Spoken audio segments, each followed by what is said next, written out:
Welcome back to the सामाजिक गुरु channel. आज हम करने जा रहे हैं क्लास 10th के सोशल स्टडीज का मॉडल टेस्ट पेपर 1 जो कि पंजाब बोर्ड ने रिलीज किया है। तो आपके ये प्री बोर्ड और फाइनल एग्जाम दोनों के ही पॉइंट ऑफ व्यू से बहुत ही ज्यादा इंपॉर्टेंट है, तो वीडियो को बिल्कुल भी स्किप मत करना। आइए वीडियो स्टार्ट करते हैं। तो सबसे पहले हम लोग पेपर पैटर्न देख लेते हैं। तो पेपर जो है वो 80 मार्क्स का आएगा। टाइमिंग आपको 3 घंटे की दी जाएगी। ये सैंपल पेपर पंजाब बोर्ड ने जो है आपको पंजाबी मीडियम में जो है वो दिया है, ठीक है, और उसको मैंने ये ट्रांसलेट किया है। तो इसमें बहुत ज्यादा मेहनत लगती है, तो वीडियो को फटाफट से लाइक कर दीजिए ताकि आप मुझे मोटिवेशन दे कि मैं इस तरीके से आपकी हेल्प जो है वो कर सकूं। तो आइए वीडियो स्टार्ट करते हैं।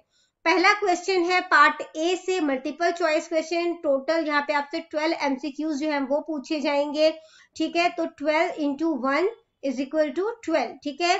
एक एक नंबर के ये सारे आपके एमसीक्यूज हैं। क्वेश्चन है which one of the following is the main cause of land degradation in the Punjab. तो इनमें से कौन सा जो है लैंड डिग्रेडेशन के लिए, मतलब कि लैंड डिग्रेडेशन का कारण है पंजाब में, ठीक है। मतलब लैंड जो है वो खराब हो रही है पंजाब की, तो इसमें से कौन सा जो है वो कारण है। तो ओवर इरिगेशन जो है वो इसका एक मेन रीजन है, ठीक है।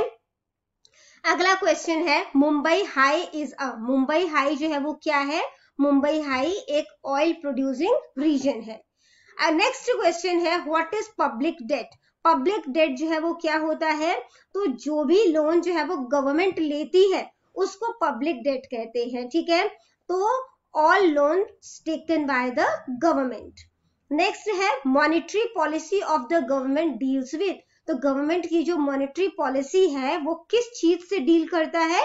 तो ये डील करता है demand and supply of money से, ठीक है। नेक्स्ट क्वेश्चन देखते हैं। According to the 2011 census what is the number of females per 1000 males in Punjab. तो 2011 के सेंसस के अकॉर्डिंग पंजाब में हर 1000 पुरुषों के पीछे कितनी महिलाएं जो है वो है, ठीक है। तो जो लेटेस्ट जो इसका 2011 का सेंसस हुआ था उसके अकॉर्डिंग 895 फीमेल्स हैं, ठीक है। अगला क्वेश्चन है what was the growth rate of primary sector in 2018 and 19। कि प्राइमरी सेक्टर का ग्रोथ रेट जो है 2018-19 में वो कितना था। इस आंसर को मैं श्योर नहीं हूं, बट मेरे अकॉर्डिंग 4% होगा, ठीक है। आप इसे जरूर टैली कर लेना। नेक्स्ट क्वेश्चन देखते हैं। नेक्स्ट क्वेश्चन है when was Punjab reorganized on the basis of language. कि पंजाब को दोबारा से लैंग्वेज के बेसिस पर रीऑर्गेनाइज जो है वो कब किया गया था। तो ये कब किया गया था? इसे किया गया था 1 नवंबर 1966 को, यानी कि बी ऑप्शन जो है वो हमारा करेक्ट है। नेक्स्ट क्वेश्चन पे चलते हैं। वो कहता है कि who appointed Tatar Khan as the Nizam of Punjab. तो तातर खान जो है निजाम, उनको पंजाब का निजाम जो है वो किसने जो है वो अपॉइंट किया था? तो किन्होंने किया था? बहलोल लोधी ने, ठीक है। नेक्स्ट क्वेश्चन है who Guru Gobind Singh ji to lead the Sikhs इन पंजाब। तो क्वेश्चन पूछा गया है आपसे कि गुरु गोबिंद सिंह जी ने किनको भेजा था सिखों का नेतृत्व करने के लिए पंजाब में। तो बंदा सिंह बहादुर जो है वो इसका आंसर है, ठीक है। अगले क्वेश्चन को देखते हैं। अगला क्वेश्चन है when did the first Anglo Sikh war take place. तो पहली बार जो फर्स्ट एंग्लो सिख वॉर था वो जो है वो कब हुआ था, ठीक है। तो ये हुआ था 1845 to 46 में, यानी कि सी ऑप्शन जो है वो करेक्ट है। इसके बाद नेक्स्ट क्वेश्चन है by which amendment the term socialist secular and integrative were added in the preamble of the Indian constitution. तो कौन सा संवैधानिक संशोधन हुआ था जिसमें जो है वो भारत के प्रीएम्बल यानी कि प्रस्तावना में सोशलिस्ट सेक्युलर और इंटीग्रेटिव वर्ड जो है वो जोड़ा गया था। तो ये था 42nd अमेंडमेंट, ठीक है। नेक्स्ट है which country is not a permanent member of United nation. तो इनमें से जो है वो कौन सी कंट्री है जो यूनाइटेड नेशन का परमानेंट मेंबर नहीं है। तो इंडिया जो है वो यूएन का परमानेंट मेंबर नहीं है, ठीक है। नेक्स्ट ऑब्जेक्टिव टाइप क्वेश्चंस है। इसमें आपको फिल अप ट्रू फॉल्स जो है वो पूछे गए हैं। तो और कुछ जो है वो आपसे बेसिकली 1 वर्ड और 1 सेंटेंसेस वाले क्वेश्चन भी पूछे गए हैं, ठीक है। तो due to dash the temperature में increase and desert like conditions में राइज। तो मतलब इसकी वजह से जो है वो बेसिकली जो डेजर्ट जैसे जो मतलब कि हालात हैं वो जो है वो बन सकते हैं। तो किसकी वजह से ये हो सकता है? ड्यू टू डिफॉरेस्टेशन, ठीक है, जंगलों का बेसिकली कटना जो है उसकी वजह से जो है वो हो सकता है, ठीक है। इसके बाद है the word economic has been taken from, जो इकोनॉमिक वर्ड है वो कौन से लैंग्वेज से जो है वो लिया गया है? तो ये लिया गया है ग्रीक लैंग्वेज से। इसके बाद है the region between two reverse is called, तो दो नदियों के बीच का जो रीजन होता है उसे जो है वो क्या कहा जाता है? उसे कहा जाता है द्वाब, ठीक है, द द्वाब। नेक्स्ट है there are dash schedules in the constitution of India, तो टोटल इंडियन कॉन्स्टिट्यूशन में कितने स्केड्यूल्स हैं? तो यहाँ पर जो है हमारे इंडियन कॉन्स्टिट्यूशन में टोटल 12 स्केड्यूल्स है, ठीक है, और ये जो है वो 25 पार्ट्स में जो है वो डिवाइडेड है, ठीक है। नेक्स्ट आ जाता है आपका ट्रू फॉल्स। ट्रू फॉल्स में सबसे पहला जो स्टेटमेंट आपसे पूछा गया है वो है द पीरियड आफ्टर 1980 ऑनवर्ड, यानी कि 1980 के बाद का जो पीरियड है उसको सिलिकॉन एज के नाम से जाना जाता है, ये बिल्कुल सही है। नेक्स्ट है ग्रॉस डोमेस्टिक प्रोडक्ट, यानी कि जीडीपी जो है वो एक अच्छा इंडिकेटर है किसी भी कंट्री के बेसिकली इकोनॉमिक डेवलपमेंट को नापने के लिए, कि हम कंट्री का डेवलपमेंट मतलब कि कंट्री का बेसिकली इकोनॉमिक लेवल पे कितना डेवलपमेंट हुआ है वो हम जीडीपी के थ्रू मेजर कर सकते हैं, तो ये भी बिल्कुल सही है। नेक्स्ट है the first battle of Panipat was fought on 21 अप्रैल 1526, तो हाँ जी बिल्कुल 21 अप्रैल 1526 को पानीपत का फर्स्ट बैटल जो है वो लड़ा गया था, ठीक है, तो ये भी बिल्कुल सही है। अगला जो आपको स्टेटमेंट दिया गया है वो है there are 5 types of fundamental rights in the Indian constitution, तो इंडियन कॉन्स्टिट्यूशन में 5 तरीके का फंडामेंटल राइट है, ठीक है, तो ये स्टेटमेंट जो है वो गलत है। क्यों? क्योंकि 6 तरीके के फंडामेंटल राइट्स जो है वो हमें दिए गए हैं।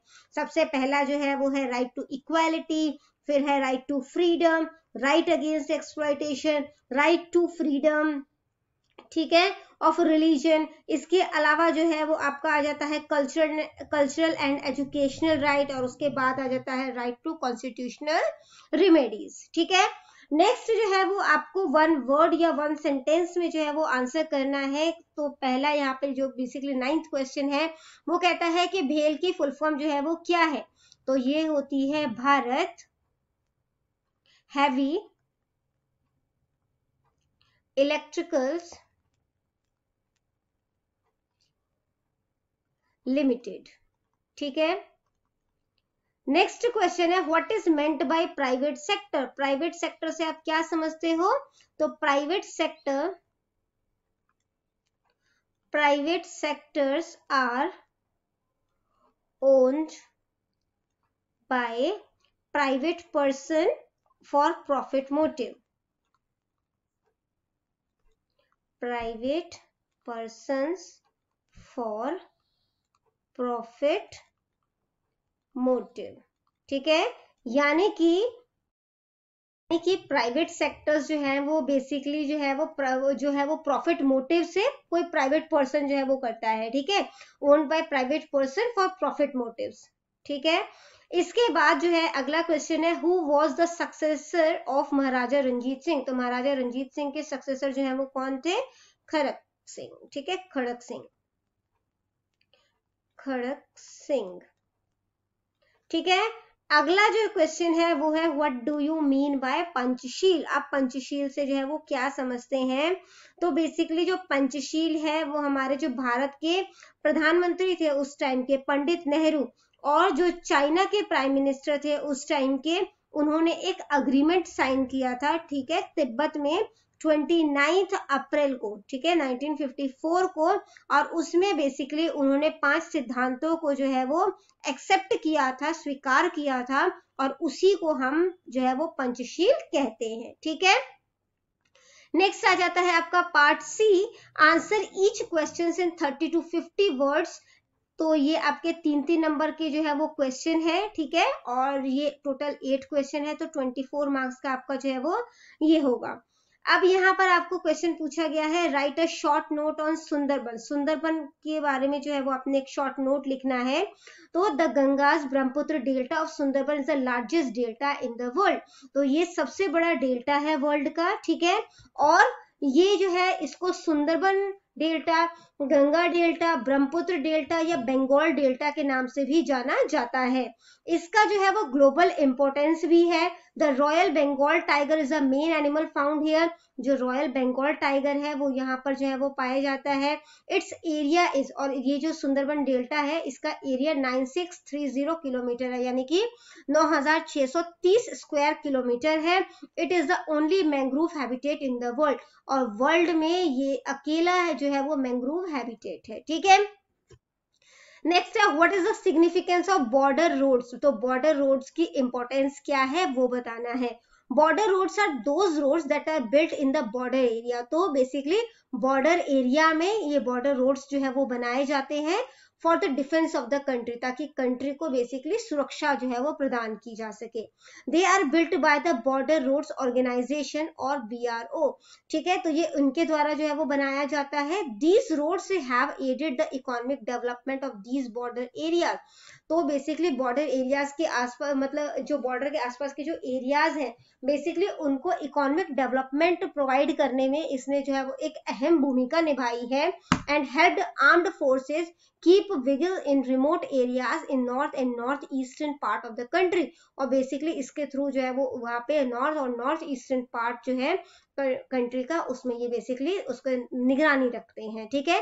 अगला क्वेश्चन है, what is E banking. E banking क्या है। बेसिकली ई जो है वो इलेक्ट्रॉनिक से लिया गया है, तो ये इलेक्ट्रॉनिक बैंकिंग है, ठीक है।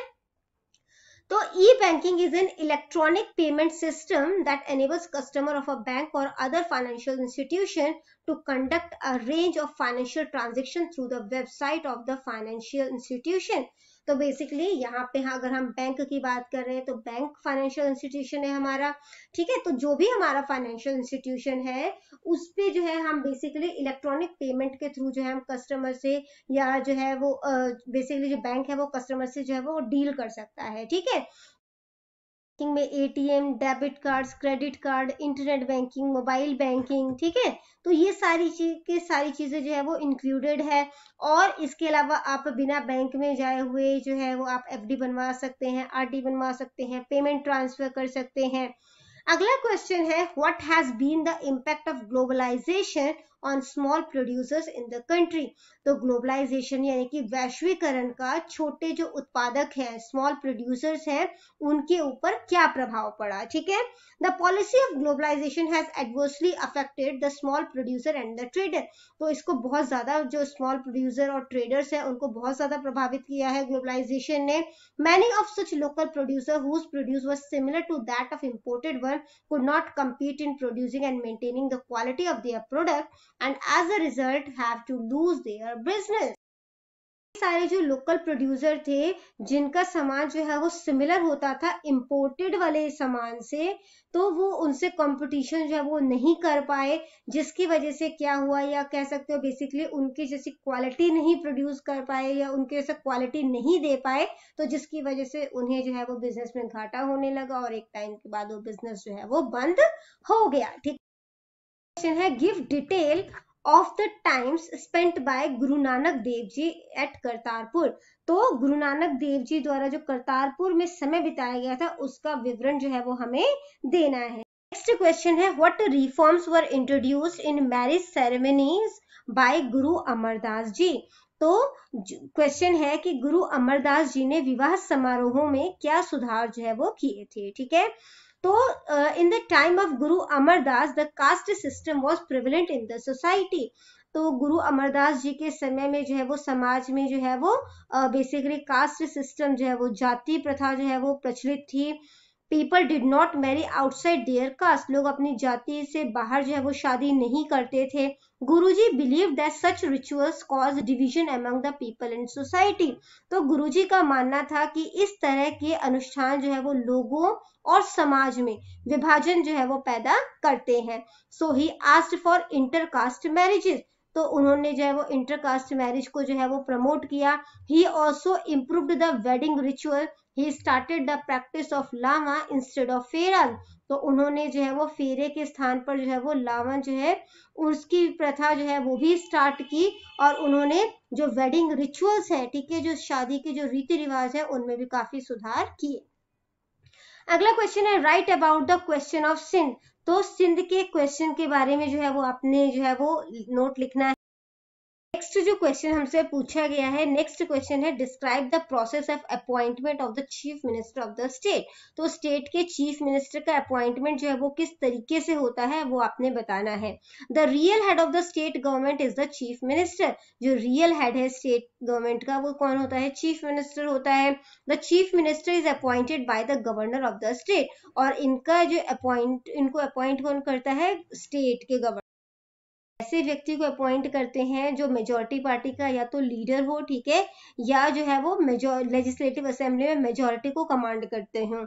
The governor appoints the other minister on the recommendation of the chief minister. तो जो दूसरे मिनिस्टर्स होते हैं उनका जो सिलेक्शन होता है वो गवर्नर करते हैं, वो जो है वो बेसिकली चीफ मिनिस्टर की सलाह पर करते हैं, ठीक है।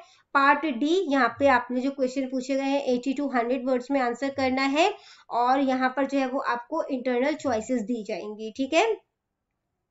तो सबसे पहला क्वेश्चन है describe how modern adaption of traditional rain water harvesting methods are being carried out to conserve and store water. कि किस तरीके से जो मॉडर्न एडेप्शन है, ठीक है, ट्रेडिशनल रेन वाटर का, वो किस तरीके से जो है वो पानी को स्टोर करता है और कंजर्व करने में हेल्प करता है। या तो आपने एक नोट जो है वो लिखना है कॉटन प्रोडक्शन इन इंडिया पर, ठीक है। इसके बाद जो सेकंड क्वेश्चन है वो है कि सारे एडवर्टाइजिंग जो है वो क्या भरोसेमंद है, रिलायबल है। एग्जाम्पल के साथ आपने एक्सप्लेन करना है, ठीक है। या तो ये क्वेश्चन अटेम्प्ट करो, या अगला क्वेश्चन है कि जो इंश्योरेंस है उसके क्या क्या फायदे हैं वो आपने अपने शब्दों में बताने हैं, ठीक है। नेक्स्ट है what do you know about the life of गुरु गोविंद सिंह जी। आप गुरु गोविंद सिंह जी के लाइफ के बारे में क्या जानते हैं वो अटेम्प्ट करो, वो क्वेश्चन जो है वो बताओ। या फिर जो नौजवान भारत सभा है उनकी एक्टिविटीज को आपने डिटेल में बतानी है, ठीक है। अगला है how a bill become a law in the Indian parliament. Indian parliament में किस तरीके से कोई बिल जो है वो एक लॉ में कन्वर्ट हो जाता है वो आपने बताना है। या फिर आपने वो कंडीशंस बतानी है जो कि किसी भी डेमोक्रेसी को सक्सेसफुल करने में हेल्पफुल होगी, ठीक है। जो पार्ट ई है उसमें आपको जो है वो पैसेज दिया गया है, पैसेज को ध्यान से पढ़ना है, और उसके बाद जो क्वेश्चन आपसे पूछा गया है उसके आंसर्स जो है वो आपने करने हैं, ठीक है। यहाँ पे 4 क्वेश्चन है, बेसिकली एक एक नंबर के ये क्वेश्चन है। क्वेश्चन है एक्सप्लेन द सिग्निफिकेंस ऑफ पर कैपिटा इनकम। तो पर कैपिटा इनकम की क्या इंपॉर्टेंस है वो बताना है। तो per capita income serves as an important indicator of a country's living standard. तो ये बेसिकली इंडिकेट करता है, एक इंपॉर्टेंट इंडिकेटर है कि कंट्री का लिविंग स्टैंडर्ड जो है वो कैसा है, वो इससे हमें पता चल सकता है। What are the classification of countries based on per capita income? तो per capita income के अकॉर्डिंग कंट्रीज को किस तरीके से क्लासिफाई जो है वो किया जाता है। तो कंट्रीज को हाई इनकम या रिच कंट्रीज में, ठीक है, या लो इनकम पुअर कंट्रीज के बेसिस पर डिवाइड किया जाता है। अगर $49,300 पर एनम है, ठीक है, पर कैपिटा इनकम, तो ऐसी कंट्रीज को रिच कंट्री माना जाता है। वहीं पर अगर ये 2500 पर एनम है तो ऐसी कंट्री को पुअर कंट्री जो है वो क्लासिफाई किया जाता है, ठीक है। अगला क्वेश्चन है which entity is responsible for determining economic classification. तो कौन जो है ये इस तरीके से क्लासिफिकेशन करता है, ठीक है। तो वर्ल्ड बैंक जो है वो इसको जो है वो डिटरमाइन करती है।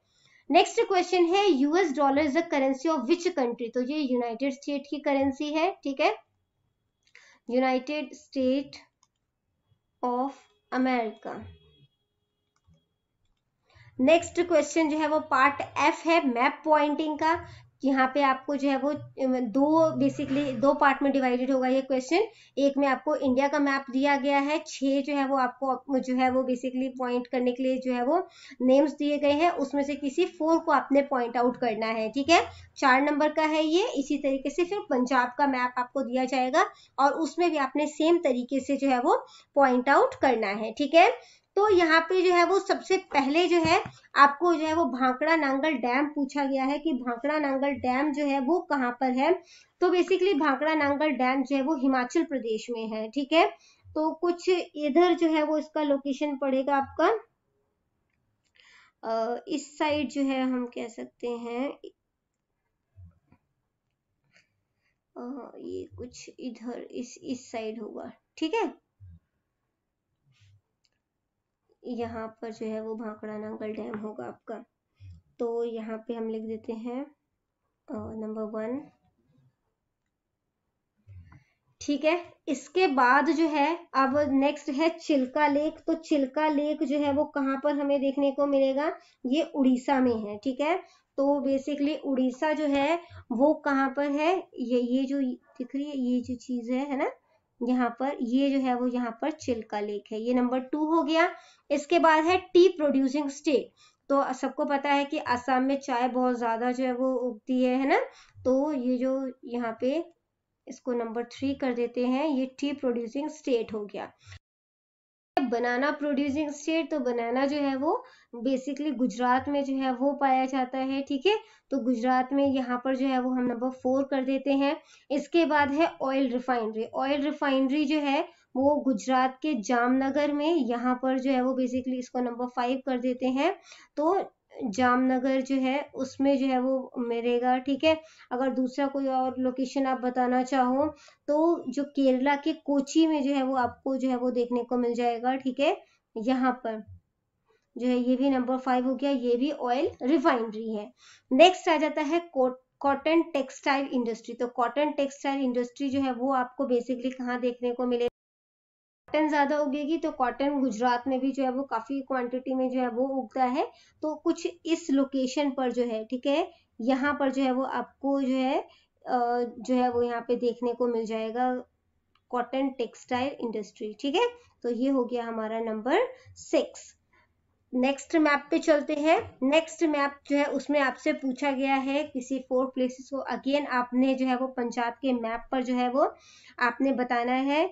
तो सबसे पहले जो हमसे पूछा गया है वो है यहाँ पर आनंदपुर साहिब। तो आनंदपुर साहिब जो है वो कहाँ पर है, तो उसको जो है वो आप पॉइंट आउट करोगे। तो इन दोनों जो है वो बेसिकली रिवर के बीच में कुछ इस लोकेशन पर जो है यहाँ पर जो है वो आपका आनंदपुर साहिब है, ठीक है। तो ये हो गया आपका नंबर 1, ठीक है। ये तो रिवर हो गया, ब्लू वाली जो लाइन है उसके नीचे थोड़ा सा, ठीक है, ये हो गया। इसके बाद आपसे पूछा है गुरदास नांगल। तो गुरदास नांगल जो है वो कहाँ पर है, तो गुरदास नांगल जो है वो ब्यास से थोड़ा सा, ये आपकी जो है वो ब्यास रिवर जा रही है, इसके ये जो इस साइड है, ठीक है। यहाँ पर जो है वो आपका नंबर 2 हो जाएगा, नंबर 2। इसके बाद जो है वो आपसे पूछा गया है कि लाहौर जो है वो कहाँ पर है, ठीक है। तो यहाँ पर जो है वो लाहौर आपको कहाँ पे देखने को मिलेगा,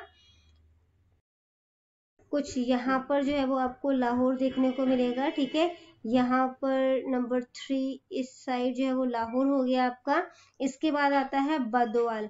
तो बद्वाल जो है वो कहाँ पर देखने को मिलेगा, तो यहाँ पर जो है इस साइड आपको जो है वो बद्वाल देखने को मिलेगा। ये हो गया 4। और पूछा गया है गुजरात। तो गुजरात का लोकेशन जो है वो कुछ ये जो आपको यहाँ से याद रखना है, ठीक है। यहाँ से आपको जो है वो यहाँ पर आपका नंबर 5 हो गया, ये हो गया आपका गुजरात। फिर तो सिंधौरा जो है वो कुछ यहाँ पर होगा, ये हो गया आपका नंबर 6, ठीक है। तो ये हमने मैप जो है पॉइंटिंग जो है वो कंप्लीट कर ली। तो बच्चों यहाँ पर हो जाती है हमारी वीडियो खत्म। इनकेस आपको कोई भी डाउट है तो आप कमेंट सेक्शन में क्वेश्चन कीजिए, आपको रिप्लाई करने की पूरी कोशिश करूंगी। Thank you very much and all the best for your exams. Bye bye.